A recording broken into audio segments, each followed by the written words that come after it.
right, now here's the big one. Student teaching. This is probably one of the biggest pieces that I spend with my students the most time on. So student teaching, every student needs to know that this is a 16-week, 70 to 75 days, full-time, unpaid internship. It's a huge responsibility. It's like I tell the students, it's like having a full-time job without getting paid. Now, a lot of your students will want to see if they can student teach in their own class. This is possible, but it's not guaranteed. To be able to even start the process of doing an appeal to student teaching in your own class, you have to have certain things set up. If they don't have this stuff set up, we don't even go through with the appeal process because they'll be denied. They have to be in an appropriate setting. So what I mean by that is if they're in a special education program, they have to be in a special education classroom. If they're in an elementary program, they have to be in an elementary program or elementary classroom. Early childhood. The tough part with early childhood is there's two settings. There's a preschool setting and then a kindergarten through third grade setting. So at that point, they'll have to be in two classrooms. So a lot of teachers most teachers are only in one classroom. So with any program that has two classes for certification, like our Bachelor of Science in Elementary, Special Education, our early childhood programs, the students need to understand that they're going to have to be in two settings. So their school is going to have to be okay with them being in two settings during that semester, or they won't be able to do this appeal. So they need the correct setting. They need to have a certified mentor on campus, which means if they're a special education program, there has to be a special education certified teacher somewhere on campus that's going to be their mentor. They don't have to be in the classroom with them, but they have to be on campus. And then finally, their district and their administration has to be okay with them being able to student teach in their own classroom while remaining on salary. If the district comes to us, GCU, and says, no, we don't allow that, there's nothing we can do. They're just gonna have to do their student teaching unpaid. So this is probably the biggest thing that I wish I would have known when I was an enrollment counselor, the student teaching piece. So I wanted to see, I'm gonna kind of pause on my PowerPoint here and to see if you guys have any questions regarding we'll just focus on student teaching now, and then at the end, I'll open it up for any questions you have. But is there any questions you guys have regarding student teaching? Just to verify, Ray, for student teaching, if they want to use their own classroom, their classroom has to be an appropriate setting. It has to match what their program is in. Mm-hmm. And if they're in a dual program, they have to have access to both types of classrooms. They do. And they need to make sure that they have a certified mentor on campus, not necessarily in their classroom, but a certified, like if they're in special ed, they need a certified special ed teacher on campus, but wouldn't the certified special ed teacher be in their classroom if they were like a parapro? If they're a parapro, yes. But there's some people that have a provisional license and they're teaching their own class. Oh, right. Okay. So they have their own class. And if that's the case, then let's say I'm a special education certified teacher on campus, and Sona, you're another teacher and you're going to GCU and you're going to do your student teaching in your own class. I'm your mentor, but I don't have to be in the classroom with you observing all the time. Okay. I just have to be on campus. Now, if you're my paraprofessional, there's an appeal for that too. It's pretty much the same thing. It's a little different, but that's something you guys have to worry about. What you guys need to know, really what you need to know is that they have to be in the appropriate setting.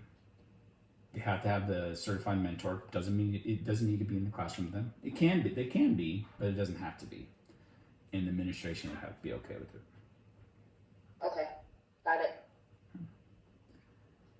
and that's the tough part is when they do have those dual student teaching settings. The only one that's kind of flexible with that is the preschool. If you have a preschool setting, you can do that in the summer. But if you're in a Bachelor of Science, elementary education and special education, you're going to have to do a kindergarten to third grade setting for 8 weeks, and then a kindergarten to third grade special education for 8 weeks. So those are two different classrooms, and most schools aren't going to let you switch in the middle of the semester. So that's where we kind of hit some bumps with our students. Yes, that makes sense. Any other questions with student teaching? Hey Ray, in your experience, I had a teacher asked me this the other day. They're switching career paths. How rigorous is student teaching, and is it kind of like just depends on who your supervising teacher is? So I can let you know from my personal experience and just with my experiences here with students, it's pretty intense, but you at least have a good if you have a good mentor teacher, it makes the experience a lot better. My mentor teacher here, Ms. Tutrone in that picture, she was really great. She had a good way of letting me figure things out on my own, but also not letting me drown if I was drowning. What I can tell you with student teaching, it's not like practicum hours. It's you're gonna get up there and you're gonna stand in front of a group of kids, and they're gonna be looking at you, and you're gonna have to teach them a lesson, and you're not gonna necessarily know how to teach a lesson yet. I mean, you're still in school. So my advice to students is, do some research on some schools in your area. Find out, what are the really great teachers that are teaching in your area. A lot of your students maybe have kids that have went through the school systems in their area. But we do also, GCU also provides them a site supervisor that is going to help them. So the students have lots of resources. They have their mentor teacher, they have a GCU site supervisor, and they have their GCU instructor. So it's a pretty intense process, but they're going to have a lot of resources and help. Got it. Thanks. Any other questions with student teaching?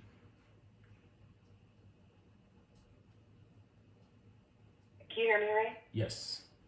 Hi. So I have a question. Say for like the special education setting, some students, they have a few students in their class, like their elementary class, and they were like, I have a student, for instance, she's teaching in an elementary class, but she has students that are like, in special education where they need extra help. Mm-hmm. Are they able to stay in their current class, or do they have to transition into just a special education class if they have students that are, do you get what I'm saying? I'm sorry. No, I got you. That's actually a very common question we get, so I'm glad you brought that up. So, if a student's in a special education program, they have to be in a classroom that's coded as a special education classroom. It doesn't mean they can't have general education students in the class, but it has to be coded as a special education classroom. Same thing on the flip side. If they're in an elementary program, just a general elementary program, they have to be in a general elementary setting, but it has to be coded as an elementary setting, but it could have special education students in it, but it has to be coded. So it's really depending on what the district codes that classroom as is what GC is going to look at. If the TPCs will contact the district and basically find out what is that class coded as. If they're in a special education program, that class has to be coded as a special education classroom. Okay, that makes sense. I'll let the student know. Thank you. Mm-hmm. Of course. Any other questions?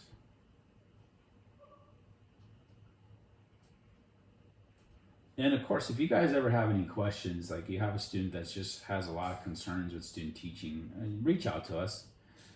We always try to get to them early and let them know all the information up front.